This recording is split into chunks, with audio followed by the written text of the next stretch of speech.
What the fuck? Who are you? Why are you here? Oh, dude, hold on, dude. It's me! I'm you from another dimension. My keys work to get in here. Are you fucking kidding me? Alright, what's up, review crew? We're back with another episode of Peacemaker Season 2. This time we are touching base on episode 6, which starts out with the top trio out to eat with Hardcore. We do see that the top trio is universally loved, like we already knew, but a major twist comes towards the end of this episode. So after that, we do go with the 11th Street kids who are moving the portal. This time they decide to move it to Adrian's house. Adrian's mom reveals that he's been telling her that he has a relationship going with Hardcore, and it gets very, very talkative, to say the least. She tells pretty much everything, that they have sex and that, you know, she knows all of the nuances of this so-called relationship that Adrian has made up. Does serve as a little bit of a comic relief in this episode. With this though, we do get the portal open. They go into Earth 2. When they go into Earth 2, they instantly realize, like, you know, this place is a lot different than what they're used to. With Peacemaker having a home, Keith walks in, Amelia has to hide the others, and she has a conversation with them and basically act like she's the Hardcore of Earth 2. So he's going to Argus because in the last episode, if you remember, they fought the kaiju, beat the kaiju, and he has to go in to like file a report on the battle at Argus. So he offers Amelia a ride. Ads is telling her don't take it, but she ends up taking it reluctantly.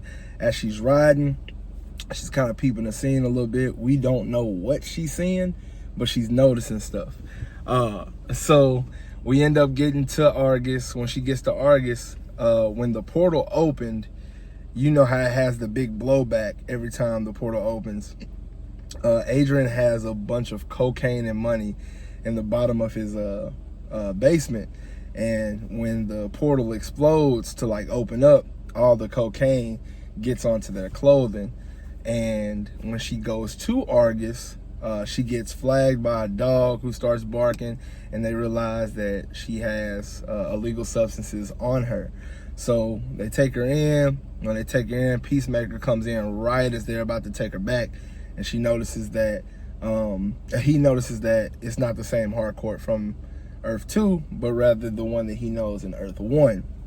So he goes into the interrogation room, talks to her to try to discuss why she's there, and if she does not have feelings for him, then why do you care so much that I want to stay?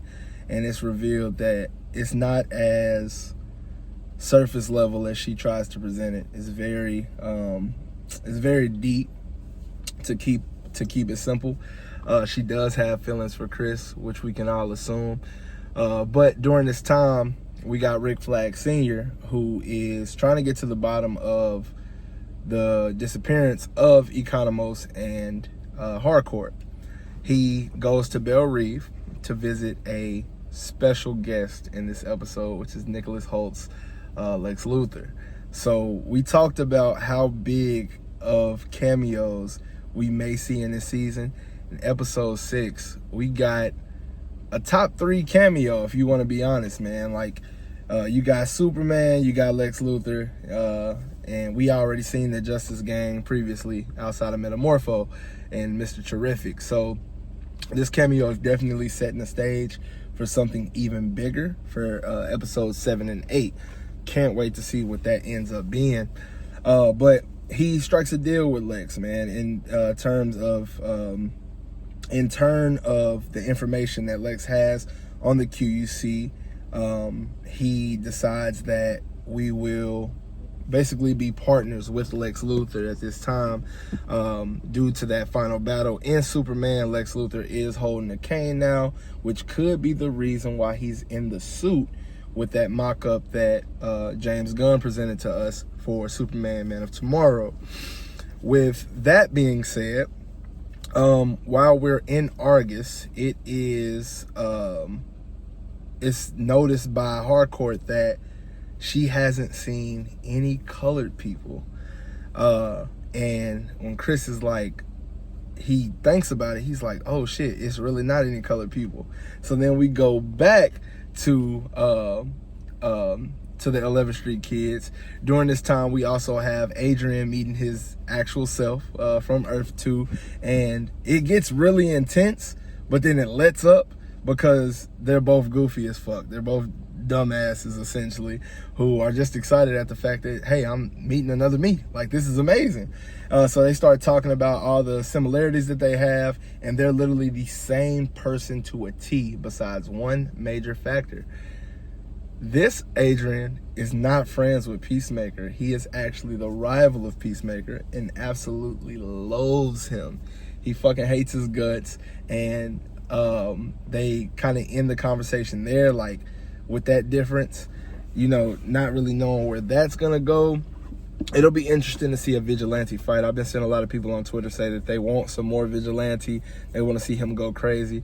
What better way to see him go crazy than to see him go crazy twice against himself? So that would be amazing. Lastly, we have Ads, who is walking to go meet Adrian, but she gets a side eye by one of the neighbors driving through the neighborhood, and she realizes that she's getting a funny look. We see Peacemaker's brother Keith driving down the street, and he notices her. He slams on his brakes, and everybody's just pointing. They're like, it's a black, get her, she's a colored. And they start chasing after her. We go to back to Chris, and Chris sees an American flag on the desk. And this is not an American flag that we have in our universe, rather a Nazi flag. So it is an American flag with the 13 stripes to represent the colonies, but instead of the 50 stars to represent the states, there's a swastika. So it is determined that this place is completely racist. So all of the shit that we thought that maybe his dad turned a new leaf, his dad was a nice guy, turns out he's still a piece of shit.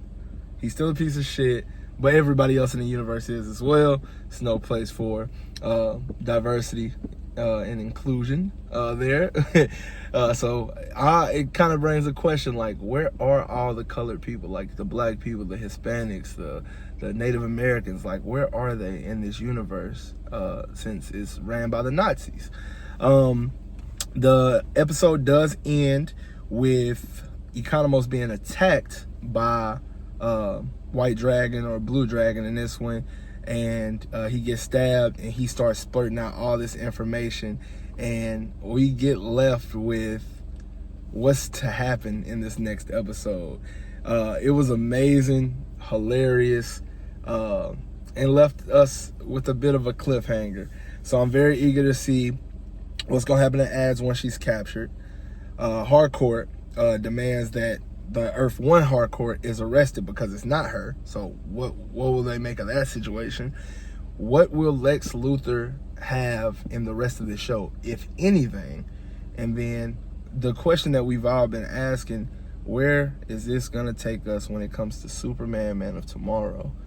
We got a lot to unpack, but we got 2 episodes left. Tonight's episode was nothing short of amazing. I'm sure the next 2 won't be any exception, as this season has just been, man, James Gunn, ladies and gentlemen. It's we are in for a treat. But did y'all watch Peacemaker season 2 episode 6? If so, let me know what y'all thought about it. What do y'all think is gonna happen with Az and Harcourt? How will Chris sort all of this out? Because it's all gonna fall on his shoulders at the end of the day. He's the commonality between both Earths. So it'll be interesting to see how his dad reacts, how Keith reacts when they find out the truth. But yeah, like every other night, we are going to leave this episode in the rear view.